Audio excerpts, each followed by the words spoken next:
Bom dia, alunos, boa tarde, alunos, independente da hora que você vai estar vendo essa videoaula, essa aula podcast. Vamos falar agora sobre o processo de dependência e as 13 colônias, tá? Então, lembrando que é aula final, tá? Então, a gente está finalizando um capítulo aqui, tá? O último capítulo que a gente estava vendo, tá? Que é o capítulo, deixa eu só verificar aqui para não falar besteira, né? A gente estava vendo o iluminismo, né?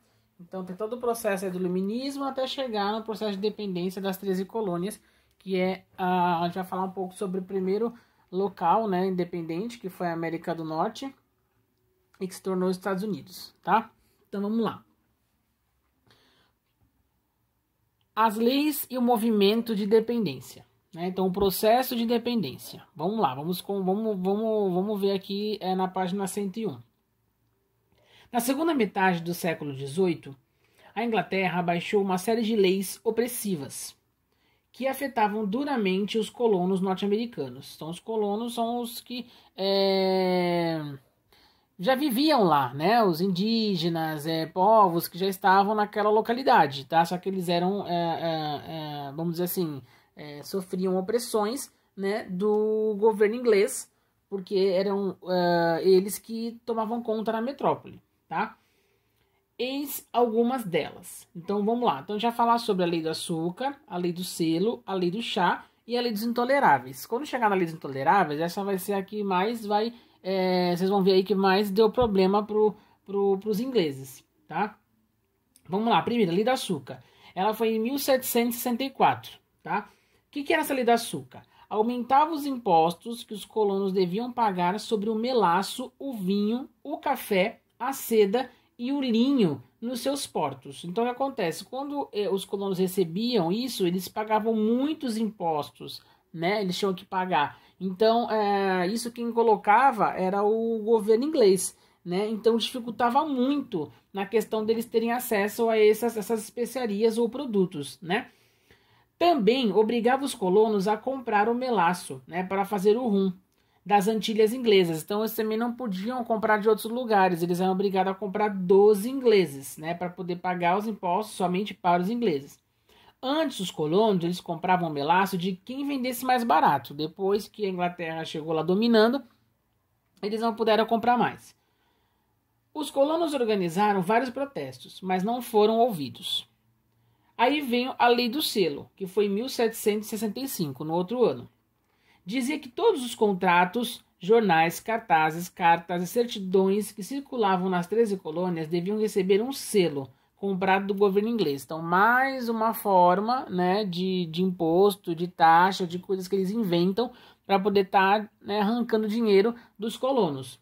Né? Então, tudo que eles tinham que usar, fazer, contratos, jornais, tinha que ter esse selo e tinha que pagar por ele. Os colonos reagiram invadindo agências postais e queimando maços de selos. E iniciaram uma campanha com o lema, abre aspas, sem representação não pode haver tributação. Então, se não tinha uma representação ativa, né, não tinha um governo ativo, um governo próprio, eles estavam sendo regidos por uma metrópole que nem era nem era da cultura deles, não era daquele local, eles não aceitavam pagar tributação se não era uma representatividade legal, né? Então, isso era a frase. Então, isto é, se não tinham sido consultados, não podiam ser taxados, né? A Inglaterra acabou suspendendo a lei, mas no ano seguinte lançou novos impostos, como sempre. Aí veio a Lei do Chá, de 1773. A Inglaterra entregou à Companhia das Índias Orientais, sediada em Londres, o controle sobre a venda do chá para as 13 colônias, medida conhecida como Lei do Chá. Disfarçados de índios Mohawk, cerca de 150 colonos invadiram 3 navios ingleses no porto de Boston e atiraram o chá ao mar. E aí foi chamada Festa do Chá em Boston, Boston Tea Party. Não sei se é assim que se fala, porque vocês sabem que eu não sei falar inglês, né? Então eu sempre deixo bem claro para vocês. Então essa foi a Lei do Chá, tá? E aí, a última lei, né? E a mais expressiva, a mais, assim, que vai ser mais falada na próxima página, é a Lei dos Intoleráveis, de 1774, né? Então, o que faz a Lei dos Intoleráveis? Em resposta ao episódio de chá, a Inglaterra decretou um conjunto de leis que os colonos norte-americanos consideraram intoleráveis. Consideraram assim, não descia, não engolia. Estava totalmente errado aí o que eles estavam fazendo, né? O que eles estavam querendo colocar. São elas as seguintes leis. Primeiro, o fechamento do porto de Boston até que os colonos pagassem os prejuízos causados com o derramamento do chá no mar. Então, meio que com raivinha que eles estavam, eles fecharam o porto lá dos caras e falou que se não pagassem o prejuízo, não iria reabrir esse porto. A ocupação de Massachusetts pelo exército inglês, o julgamento dos colonos rebelados por tribunais ingleses, então eles queriam que as pessoas que fizeram essas rebeliões, né, elas pagassem por isso, mas passassem pelo crivo inglês, né, pelo julgamento inglês e não pelas leis, né, americanas, que ainda mal existiam, né, vamos dizer assim, estava ainda engatinhando, né. Então essas eram as 3 leis mais, vamos dizer assim, que eles estavam colocando e era considerado como leis intoleráveis. Tipo assim, estavam sem tolerância, né, vamos dizer assim. Agora, na página 102, a gente vai ver aí o movimento de dependência, né? Então, como é que foi as movimentações para até chegar na tal independência aí que eles queriam, né? Então, vamos lá. Naquele mesmo ano, isso em 1774, né? Como a gente está vendo aqui, que foi leis intoleráveis, representantes das colônias, né? Eles organizaram o primeiro Congresso Continental da Filadélfia. Então, representantes dos colonos, tá? Lá da América. No qual eles redigiram um protesto contra as leis toleráveis. Então, eles redigiram um documento protestando e colocando ali coisas que eles eram contra, que eles não concordavam. O governo inglês, claro, né, respondeu ordenando a destruição de um depósito de armas dos colonos. Estes, os colonos, o que aconteceu? Eles reagiram muito mal com isso, e aí se iniciou a Batalha de Lexington e a de Concord, em 1775, um ano depois. As primeiras da guerra pela independência, né? Então foi a primeira de outras que vão vir por aí. Os representantes das colônias, eles organizaram, então, o segundo Congresso Continental da Filadélfia, que depois de intensos debates, optou pela separação. Conclamou os cidadãos às armas e nomeou George Washington comandante das tropas norte-americanas.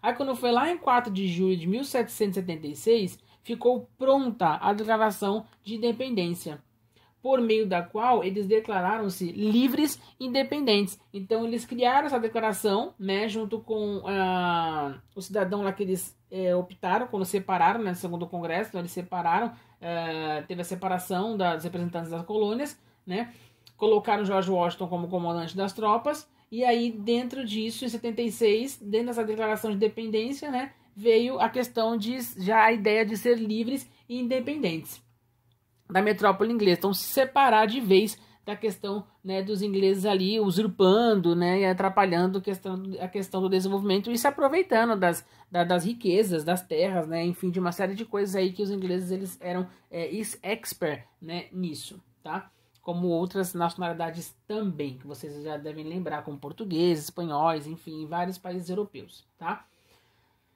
Seu principal autor, né, dessa declaração, né, foi Thomas Jefferson. Na Declaração de Independência, inspirados nas ideias iluministas. Então, essa Declaração de Independência foi totalmente inspirado lá na matéria passada, tá, gente? Na questão dos iluministas, nas ideias deles, que vocês já devem lembrar ou devem conhecer aí algumas, tá? Que defendiam a resistência, a tirania e o direito à vida, à liberdade e à busca da felicidade. Então, isso é que estava contido lá na declaração que eles criaram.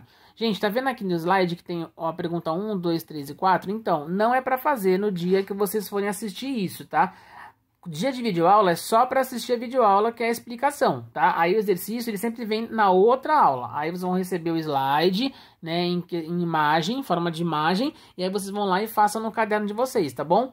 Só um recadinho, continuando. Na mesma folha, lá embaixo, tá lá, ó. A Guerra dos Patriotas contra os Jaquetas Vermelhas foi difícil e se estendeu por cerca de 6 anos. Ao vencer a Batalha de Saratoga, em 1777, os colonos atraíram o apoio da França, da Espanha e da República das Províncias Unidas, a Holanda. antigas rivais da Inglaterra. Então, com isso, o que aconteceu? Eles tiveram apoio desses países que tinham uma certa rivalidade com os ingleses, né? E aí passaram a ajudar com armas, soldados e dinheiro.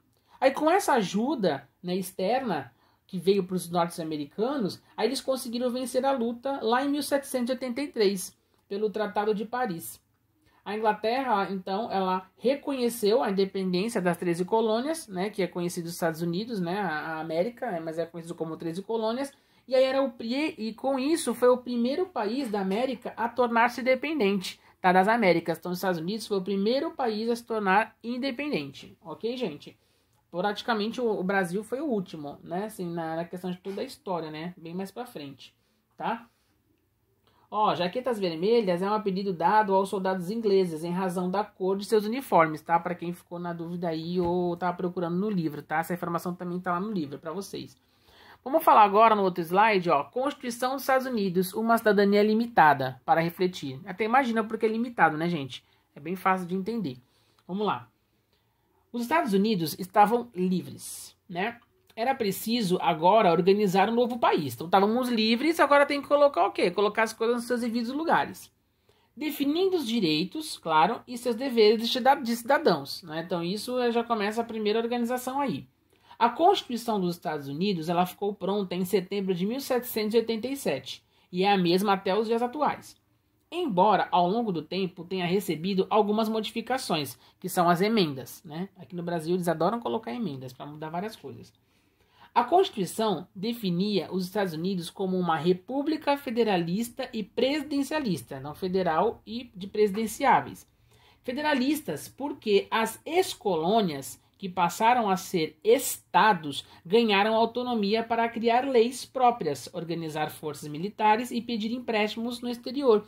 Então veja uma coisa, o nosso país ele é a República Federativa do Brasil, presidencialista. Lá não, lá tem essa República Federalista e Presidencialista. Então por quê? Porque lá existe um presidente, claro, independente do país inteiro, só que ele dá autonomia para cada estado criar suas próprias leis, suas forças armadas, né, militares, empréstimos ao exterior, né, fazer suas negociações com outros países, com outros, vamos dizer assim, amigos, não é amigo, né, fazer, esqueci a palavra agora, gente, mas fazer ligações com outras nacionalidades que possa estar ajudando a questão do seu estado, ou até mesmo do país. Então, lá nos Estados Unidos, o presidente ele não tem total autonomia no país todo, né, como no Brasil aqui o governo federal, tá? Apesar daqui também os estados brasileiros, eles também terem suas autonomias também em várias coisas, mas eles aqui no Brasil não pode passar sem o crivo do governo federal. Lá não, lá é mais, a Constituição deles é diferente da nossa, é muito mais ampla, tá? Os poderes, seguindo a inspiração iluminista, ficaram divididos em executivo, legislativo e judiciário. Isso aí você já conhece, quem já estudou os 3 poderes, tá? O poder executivo cabia ao presidente da República, que era eleito indiretamente. Os eleitores de cada estado escolhem seus delegados, que formam um colégio eleitoral, que por sua vez elege o presidente da República. Então lá é diferente, entendeu, gente? Vocês conseguiram entender, né? Então lá o poder executivo, ele cabe o quê? Ao presidente da República e os eleitores de cada estado. Então cada estado tem os seus eleitores. O que acontece? Eles escolhem os seus delegados, que formam um colégio eleitoral e, por sua vez, eles elegem o presidente da República. Então, dentro de cada estado, escolhem as pessoas que vão competir, né, nos estados, para depois desses estados escolher os que vão ser representantes no país inteiro para ser presidente. Lá é diferente do nosso, tá? Aqui é por partido, lá é por estado, ok? Continuando. Para exercer o poder legislativo, foi criado o Congresso, composto de 2 câmaras, a Câmara dos Representantes e o Senado. O judiciário era exercido no âmbito federal, pela Suprema Corte, que deveria garantir o cumprimento das leis, tá? É parecido com o nosso, mas tem algumas diferenças aí, ok? E para terminar, uma cidadania limitada, né? Então, por que limitada? Logo no início da Constituição, você lê assim, abre aspas, nós, o povo dos Estados Unidos, fecha aspas. Será que se nós estavam incluídos todos os habitantes do nosso país, dos Estados Unidos, lá? Será? É o que a gente vai ver. A resposta é não. A começar pelos indígenas. Para os indígenas, a independência traria prejuízos, pois, a partir de então, aumentou a pressão dos colonos sobre as terras indígenas a oeste do Mississippi. Então, eles ficaram sendo pressionados para sair de suas terras. Para os africanos e seus descendentes, a independência nada significou. Os negros escravizados, mais de 500 mil de pessoas naquele período, continuaram na mesma condição, não tiveram sua liberdade. As mulheres, por sua vez, foram excluídas do direito ao voto, como sempre. Na prática, portanto, a expressão nós, o povo dos Estados Unidos, fecha aspas, referia-se apenas aos homens adultos, brancos, que possuíssem certa renda, terra ou investimentos. A maioria dos habitantes dos Estados Unidos foi excluída do processo político, tá? Bom, gente, então vou ficando por aqui, tá? Porque a outra página, a 104, é o para refletir, e aí tem atividade relacionada a essa página para vocês. Aí eu quero que vocês façam uma leitura para vocês estarem conhecendo um pouquinho, né, sobre os representantes, ou as repercussões da independência quanto aos indígenas, que sofreram bastante, tá? Então, lembrando que as questões não é para fazer nesse momento é para vocês assistirem a videoaula aqui, a aula podcast, e aí no outro dia que vocês vão receber os slides, ok? Obrigado, espero que vocês tenham entendido e esclarecido algumas dúvidas, tá? Obrigado e bom dia, boa tarde ou boa noite.